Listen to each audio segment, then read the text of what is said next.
decided overwhelmingly to stick with these laptops because last 5 years our experiences have shown that it is very durable.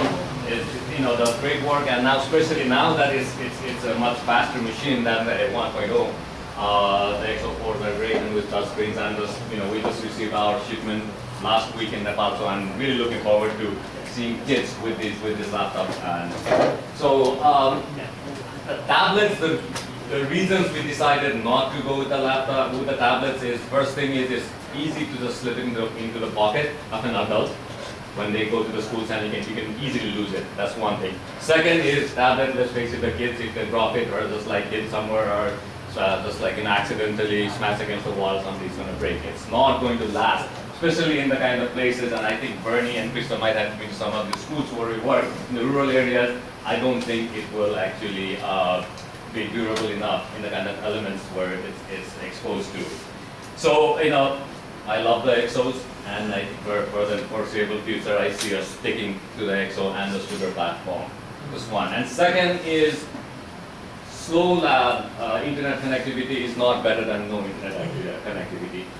So it's very sort of, you see the kids sitting there like 25 kids with laptops open, and there's 128K connection, and it just keeps waiting and waiting and waiting. And what that does is also takes a focus away from what we're trying to do. It's not about the internet. If we have internet in a box, if we have servers with a lot of the materials, if there's sugar right there, then I think the kids, especially the young ones, they should be getting excited about what's already here and not sort of worry about what's not there. And that's also an excuse that a lot of the teachers end up using. Oh, we have not been able to do this laptop project right now because we don't have internet connectivity. Because somebody put that idea in their heads that you need internet. So the thing we're trying to get to is, you do not need internet connectivity. But if there is, it's great. If you can have internet connectivity for communication, a lot of the things. But in many of these remote areas, you don't want them to be downloading used books or some videos that takes forever. Those they can sit in these kind of servers.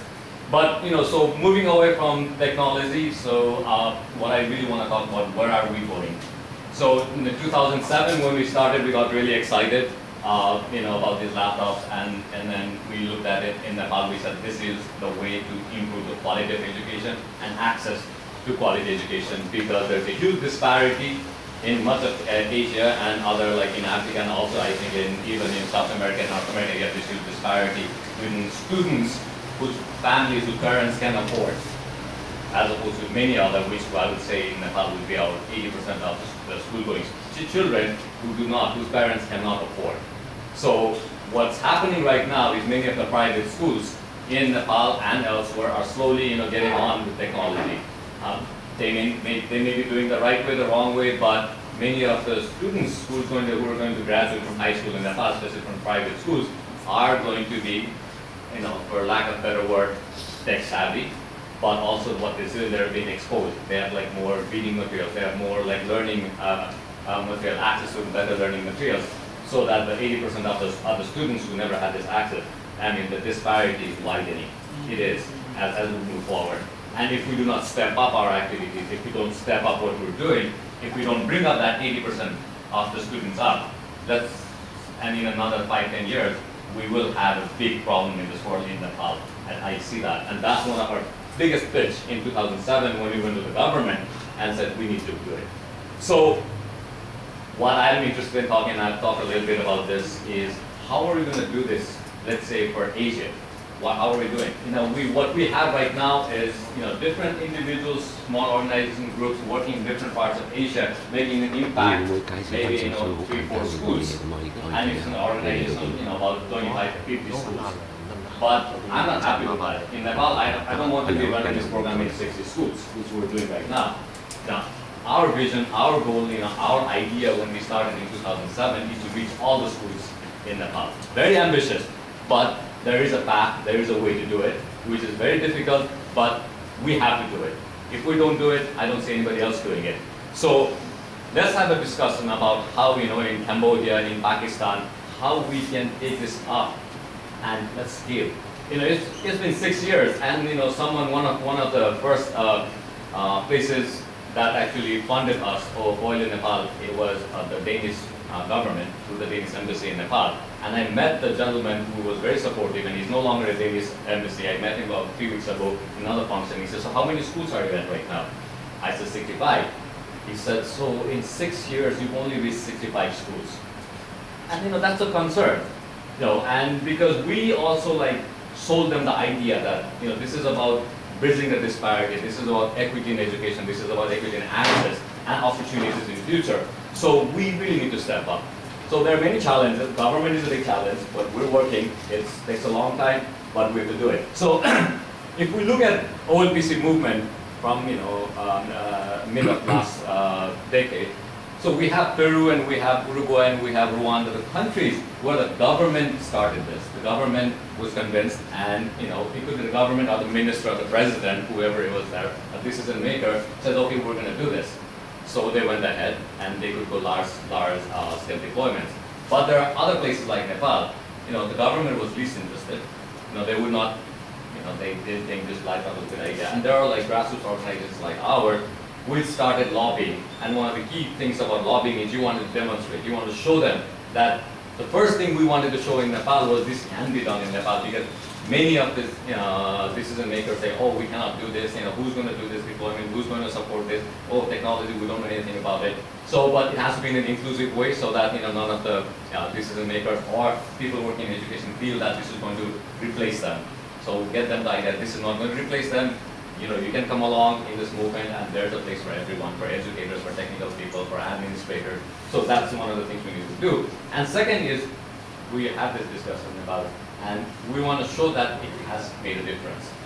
And till now, the problem, is now when I go for more funding, when I apply for more funding, the question is, oh, you've been doing this for 5-6 years. What's the impact? Have you done an evaluation? And I'm tired of hearing this, evaluation, because I think someone also talked about it yesterday, and I think there were 2 studies done independently in Nepal. By one was a PhD student, another one through work group program. There was a third-party evaluator who came in, and both studies said, oh, there was no difference, there was no impact in English and math. And I know from deep down that is not correct. And even the field officers at work group program know it's not correct, because when they go to the schools, they have seen the difference.